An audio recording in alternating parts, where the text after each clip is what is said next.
Today I am going to discuss week 2 diary of class 6 of subject English. It is previous part of reading for information. अब इसका third हिस्सा है living in a jar in Mongolia. A jar is a circular tent. jar एक गोल खैमा होता है. jar एक खैमे का नाम है, एक गोल होता है. jar एक गोल खैमा होता है. It is very large but lightweight wooden structure covered in animal skins and felt a thick material made from wool. ये एक बहुत बड़ा मगर हल्का फुल्का चुभी ढांचा होता है. ये बड़ा होता है लेकिन लाइट वेट होता है और उसका स्ट्रक्चर चुभी होता है जो जानवरों की खालों और ऊन से बना हुआ कपड़े से ढांपा गया होता है. ये जानवरों की खालों और ऊन से बने हुए भारी किस्म के कपड़े से ढांपा गया होता है. At the base is the smoke hole from which radiate the roof spout. इसकी छत पर, इसकी चोटी पर धुएं की चिमनी होती है जिसमें से छत के क्षतीर निकले हुए होते हैं. इसकी चोटी पर धुएं की एक चिमनी होती है जिससे छत के क्षतीर यानी वो लकड़ियाँ जिससे उसको सपोर्ट किया जाता है वो निकली होती हैं. These are painted orange to represent the rays of the sun. ये सूरज की शुफाओं को ज़ाहिर करने के लिए नारंगी रंग की या ऑरेंज रंग की कलर किया गया होता है. इनके ऊपर ऑरेंज रंग का कलर किया गया होता है सूरज की शुफाओं को रिप्रेजेंट करने के लिए. In Mongolia nomad families live in these gers. Mongolia में खानाबदोश घराना इंजरों में रहते हैं. खानाबदोश इंजरों में रहते हैं. Nomes are herding people who have moved around the vast steppes as they look after their horses and sheep. खानाबदोश गल्ले पालने वाले कबीले होते हैं. गल्लों से मुराद के ज़्यादा जिसमें भेड़ बकरियां होती हैं, गोरे होते हैं. खानाबदोश गल्ले पालने वाले कबीले होते हैं जो अपने घोड़ों और भेड़ों की देखभाल करते हुए वसी स्टेप में घूमते रहते हैं, वसी इलाकों में घूमते रहते हैं.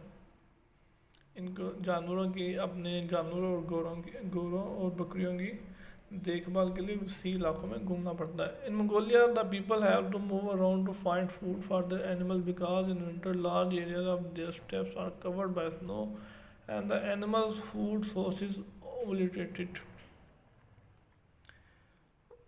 मंगोलिया में लोगों को अपने जानवरों की खुराक की तलाश में इधर से उधर भटकते रहना पड़ता है. मंगोलिया लोगों को जानवरों की खुराक के लिए इधर उधर भटकते रहना पड़ता है क्योंकि सरमा में स्टीप के वसी और इस हिस्से में बर्फ से ढक जाते हैं. स्टीव के वसी और इस हिस्से बर्फ से ढक जाते हैं और जानवरों की खुराक के ज़राए ख़त्म हो जाते हैं. मंगोलिया को अपने जानवरों की खुराक के लिए इधर उधर भटकते रहना पड़ता है. इसकी वजह यह है कि सर्दियों के मौसम में बर्फ़ से ज़्यादातर इलाका ढाँप जाता है, कवर हो जाता है और जानवरों की खुराक के ज़राए ख़त्म हो जाते हैं. Inside the jar is a large cosy circular home. Jar के अंदर एक वसी आरामदा गोल घर होता है. जार के अंदर आरामदा वसी गोल घर होता है. There is a sitting all around the edges covered with rugs and cushions and woven walls rug in rich bright color on the walls kept out the beating grit filled winds and snow. किनारों के साथ बैठने की जगह बनाई जाती हैं. किनारों के साथ बैठने की जगह बनी होती हैं और द्वारों पर शोख चमकीले रंगों की ऊन से बनी हुई दरियाँ कांटदार कंकर भरी हवा और बर्फ़ को बाहर रखती हैं. द्वारों पर शोख चमकीले रंगों की ऊन से बनी हुई दरियाँ कांटदार कंकर भरी हवा और बर्फ़ को बाहर रखती हैं. The wind is particularly bitter as it sits across the empty steps. नंगे स्टीप्स पर चलने वाली हवा ख़ास तौर पर सर्द होती है. The wind is particularly bitter as it sits across the empty steps. In the roof, throw the skins and felt in the hole to let out the smoke from the stove where all the cooking is done. छत पर खालों और निम्दे में से इस चूल्हे का धुआं बाहर निकालने के लिए एक छीद बना होता है, एक सुराख बना होता है जिस पर खाने पकाने का सारा काम होता है। छतों पर खालों और ऊनी कपड़े में से इस चूल्हे का एक धुआं बाहर निकालने के लिए एक सुराख बना होता है जिस पर खाना पकाने का सारा काम होता है। The gnomes eat meat when they have a successful hunt and make yogurt with the milk from their eggs. जब खानाबदोशों को शिकार में कामयाबी हासिल होती है तो गोश्त खाते हैं और अपनी बेरों से हासिल किए गए दूध से दही बनाते हैं। जब वो शिकार करने में कामयाब हो जाते हैं तो फिर उसका गोश्त को पकाते हैं और अपनी भेड़ों से या अपनी बकरियों से जो उन्हें दूध हासिल होता है उससे दही बनाते हैं, दूध से दही बनाते हैं जिसको वो इस्तेमाल करते हैं। They breed excellent horses which they prize as highly as their wives.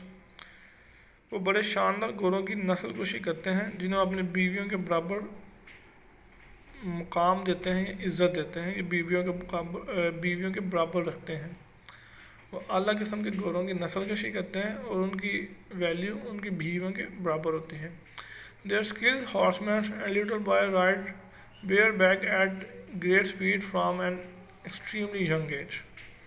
वो बड़े माहिर घुड़सवार होते हैं, यानी घोड़ा सवारी में उनको बड़ी महारत होती है और वो छोटे छोटे लड़के भी बड़ी कम उम्र से ही घोड़ों की नंगी पीठों पर बड़ी तेज़ रफ्तार पर घुड़सवारी का आगाज़ कर देते हैं। यानी छोटे छोटे होते हैं घोड़ों की नंगी पीठों पर, यानी उनके ऊपर कोई सामान नहीं होता, उस पर वो बड़ी तेज़ रफ्तारी से घुड़सवारी करते हैं। शुक्रिया।